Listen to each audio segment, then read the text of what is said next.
안녕하세요, 여러분. 살다 보면 은퇴라는 단어가 한 번쯤은 마음속에 떠오르잖아요. 특히 나이가 들수록 퇴직 후에 뭘 해야 할지 고민하는 분들이 참 많으신 것 같아요. 그냥 여유롭게 쉬고 싶기도 하고, 그래도 어느 정도 수입은 있어야지 하는 마음이 동시에 들죠. 요즘은 TV나 인터넷을 보면 귀농해서 성공했다, 대박 났다 하는 소식이 넘쳐나는데 막상 이걸 실제로 해볼까 하면 망설여지기도 하고요.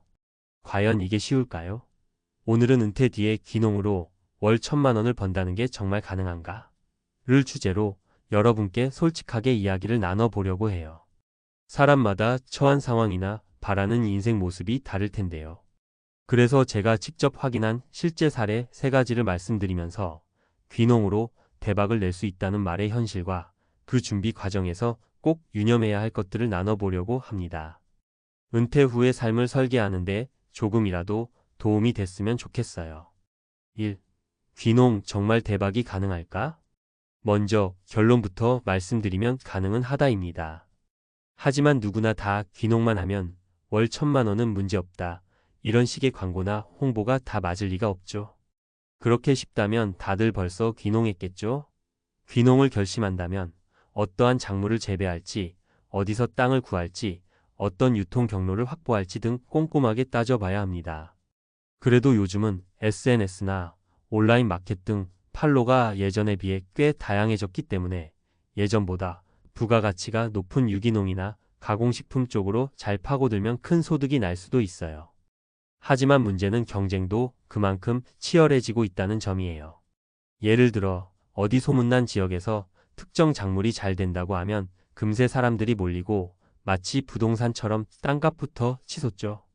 그리고 막상 들어가면 이미 선점해 놓은 베테랑 농가가 있어서 새로 진입하는 사람들은 꽤 많이 고생을 합니다. 그래서 겉으로만 보면 귀농해서 한 달에 1,000만 원 번다던데 싶은 이야기가 많아도 그 뒤에는 수많은 시행착오와 땀, 그리고 투자, 자본이 들어가기 마련이에요. 2. 성공 사례 3가지. 그럼에도 불구하고 실제로 귀농에 성공해서 꽤 괜찮은 수익을 올리는 분들이 있어요. 제가 소개할 사례 3가지를 가볍게 살펴보시면 이 정도 노력이 필요하구나 감이 좀 오실 것 같아요. 1. 유기농 채소로 가공식품까지 만든 김씨 부부. 먼저 김씨 부부 이야기부터 해볼게요. 이 부부는 50대 후반에 귀농을 결심했어요. 둘 다 직장 생활이 길었고 자녀들도 이미 독립해서 이제는 조용히 전원 생활을 하고 싶다는 마음이 컸죠. 그런데 단순히 우리도 내려가서 상추나 심고 살까? 정도가 아니라 철저한 준비를 했습니다. 어떻게 했냐면 먼저 귀농하기 전에 도시농부학교 같은 곳에서 6개월간 교육을 받았어요. 그동안 작물 재배 방법, 토양 관리, 농약 대신 천연 자재를 쓰는 법, 게다가 요즘은 어떤 채소가 트렌드인지까지 꼼꼼히 배웠죠. 그리고 귀농 초기에는 소량으로 여러 작물을 동시에 시도해봤대요. 막상 해보니까 사람들이 즐겨 사는 채소와 별로 안 찾는 채소가 확연히 갈렸고 또 토양 상태도 작물마다 맞고 안 맞고가 다르더라고요. 결국 유기농 채소 중에서도 샐러드용 채소, 허브류를 전문적으로 키우기로 결정하고 여기에 덤으로 직접 만든 소스나 드레싱 등을 온라인으로 판매했습니다. 그냥 배추나 상추 같은 단일 품목만 파는 게 아니라 세트 형태로 포장해 샐러드 키트를 만들어 팔았던 거죠. 그게 딱 맞아떨어진 겁니다. 요즘은 건강 마이너스 컨셔스 건강을 많이 챙기는 소비자가 많으니까요. 그 결과 매출은 점점 늘어서 12년 지나고 나서는 한 달에 1,000만 원을 넘게 거두게 됐다고 해요. 물론 여기에는 마케팅 비용, 인건비 등이 들어가니 실제 순이익은 좀 줄겠지만 도시 직장 못지않은 수입을 올린 셈이죠.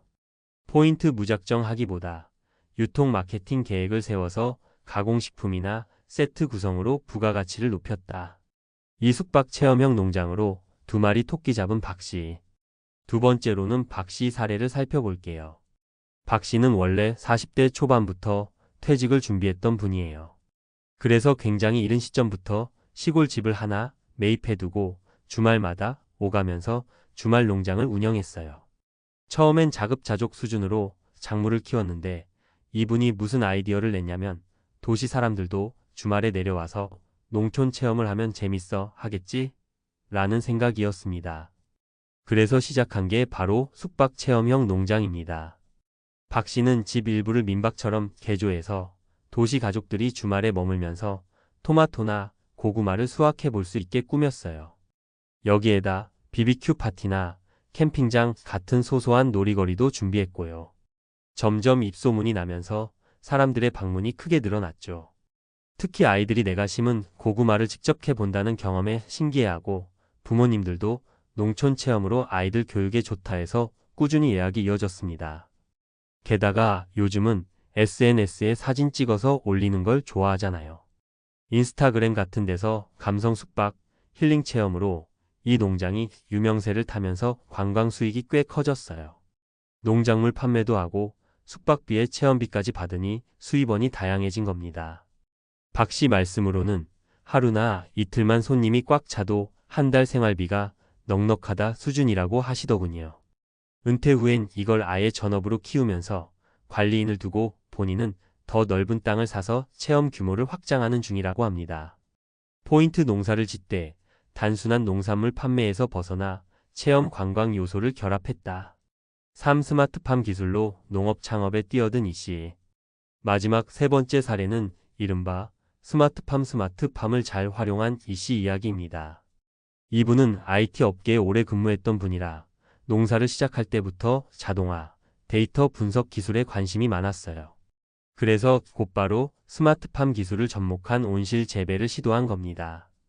단순히 온도나 습도만 조절하는 게 아니라 빛의 세기, 영양액의 농도, 물 공급량, 환풍까지 모든 걸 자동화시킨 거죠. 처음엔 투자비가 꽤 컸지만 기술 덕에 인건비가 많이 절감됐다고 합니다. 사람 힘이 덜 들어가는 대신 실시간 모니터링 시스템을 만들어서 작물 상태를 체크하고 문제 발생 시 바로 조치가 가능하게끔 했죠. 이 스마트팜에서 키운 작물은 품질이 안정적이고 딱 원하는 시기에 수확량을 예측할 수 있으니 유통사나 마트에서도 선호도가 높아졌어요. 물론 장비와 시설, 유지 보수 비용이 만만치 않아서 초기에 거액을 투자해야 했고 돌아오는 수익이 언제쯤 본전 회복이 되는지도 계산을 꼼꼼히 해야 했죠. 그래도 IT 분야 경험이 있는 분이라면 이런 데이터 농업이 잘 맞을 수 있습니다. 이 씨는 은퇴 후에 12년간은 밑바닥 조사와 기술 습득에 집중하고 이후 본격적으로 시도해서 지금은 월 매출이 1,000만 원을 훌쩍 넘긴다고 해요. 농사는 힘들다는 인식을 깨뜨리고 스마트한 방식으로 승부를 본 케이스죠. 포인트 IT 스마트팜 기술 접목으로 효율적인 농업 경영을 구현해 가치를 극대화했다. 3. 장밋빛 미래만 있을까? 여기까지만 보면 와, 잘만 하면 나도 농업으로 대박을 낼 수 있겠네. 할 수도 있는데 한 가지 분명히 말씀드리고 싶은 건 위 사례들 모두 철저한 준비와 시행착오를 거쳐야 한다는 점입니다. 투자 비용 농지 매입, 하우스 시설, 장비, 가공시설 마련 등 초기 자본이 상당합니다. 도시에서 그냥 월급만 모아서 하기가 쉽지 않고 은퇴금 전부를 쏟아붓는다고 해도 부족할 수 있어요. 대출을 받아서 해야 한다면 이자, 부담까지 고려해야 하고요.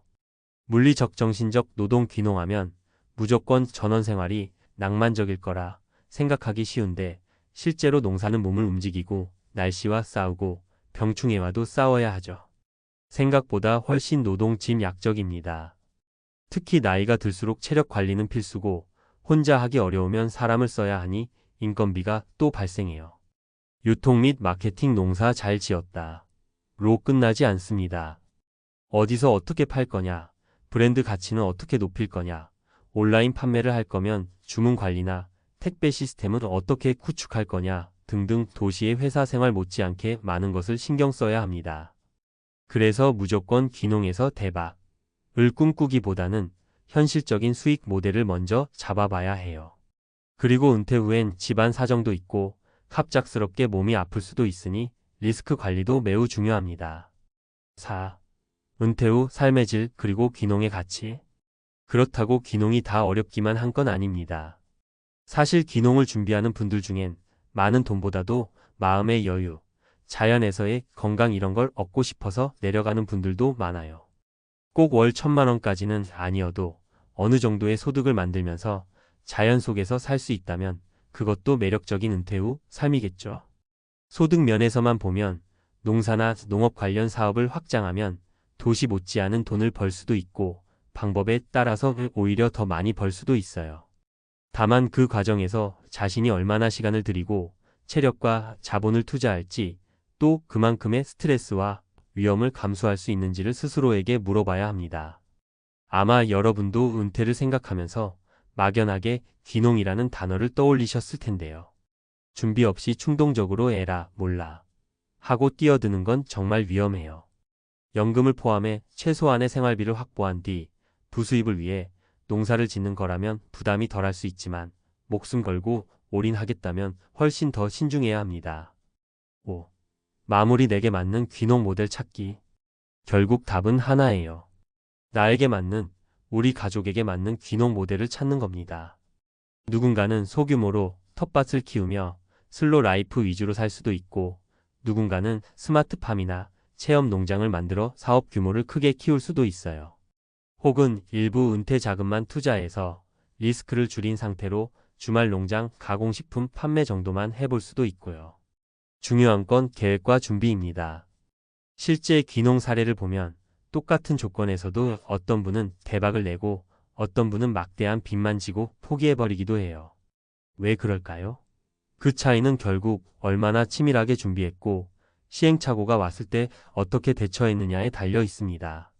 그래서 제가 권해드리고 싶은 건 먼저 현장 체험을 꼭 해보시는 겁니다. 요즘 각 지자체에서 귀농 귀촌 지원 프로그램이나 교육 과정도 많이 운영하고 있거든요. 그런데 가서 며칠이라도 직접 땅을 만져보고 기계를 돌려보고 사람들 얘기를 들어봐야 이 길이 내게 맞겠구나 감이 옵니다. 그리고 그 다음에 도시에서 할 수 있는 만큼 사전 준비를 해두면 좋겠죠. 오늘은 은퇴 후 귀농으로 월 1,000만 원을 버는 게 꿈만은 아니지만 그 이면에 얼마나 많은 노력과 리스크가 있는지 솔직하게 말씀드렸어요. 사례 3가지 보셨지만 저마다 방향이 다르고 준비 방식도 제각각이었잖아요. 그 중에서도 본인에게 맞고 또 본인이 감수할 수 있는 모델을 찾으셔야 합니다. 은퇴 후 삶이 꼭 돈만이 전부는 아니에요. 하지만 안정된 소득도 무시할 수는 없죠. 그래서 귀농이 멋진 선택지가 되려면 미리미리 공부하고 여러 경험을 쌓으면서 자신에게 맞는 밸런스를 찾는 게 제일 중요합니다. 부디 오늘 이야기가 여러분의 은퇴 이후 라이프 그리고 귀농에 대한 고민에 조금이라도 도움이 되었으면 좋겠습니다. 감사합니다.